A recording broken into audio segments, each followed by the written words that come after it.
কক্সবাজার শহরের কোলাহল পেরিয়ে শান্ত প্রকৃতির কোলে এক মহাময় জায়গা, ইনানের আগে সোনার পাড়া।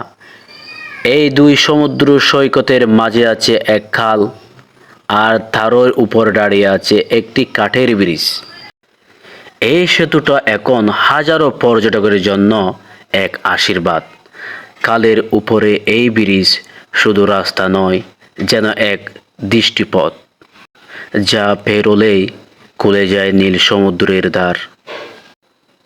আর ব্রিজে দাঁড়িয়ে নিচে তাকালেই চোখে পড়ে এক অবনীয় দৃশ্য।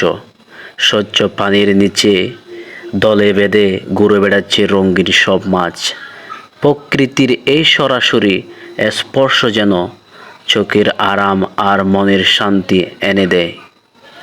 ব্রিজ পার করতেই খুলে যায় বিশাল এক প্রান্তর, সোনার পাড়া বিচ। সাগরের ঢেউ এসে মুখে মুখে বলে যায় শান্তির গান। আর ঠিক এখানেই প্রতিদিন বিকেলে জমে ওঠে ফুটবল খেলা। স্থানীয় যুবক থেকে শুরু করে পর্যটক সবাই মিলে একটা মিলন মেলা। বালুর মাঠে গড়াগড়ি খাওয়া বল, সাথে ঢেউর শব্দ আর মানুষের চিৎকার, এক অন্য সমুদ্র পাড়ের চিত্র। এই কাঠের ব্রিজটা যেন শুধু এক পথ নয়, এটা একটি অনুভূতি।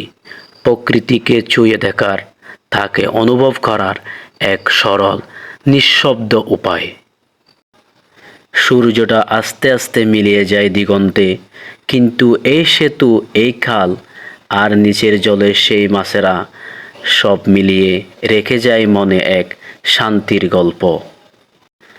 ইনানির আগে সোনার পাড়া, কাঠের ব্রিজ পেরিয়ে সেখানে পথের নিচেও জীবন, আর পথের শেষে শুধু সৌন্দর্য আর সৌন্দর্য।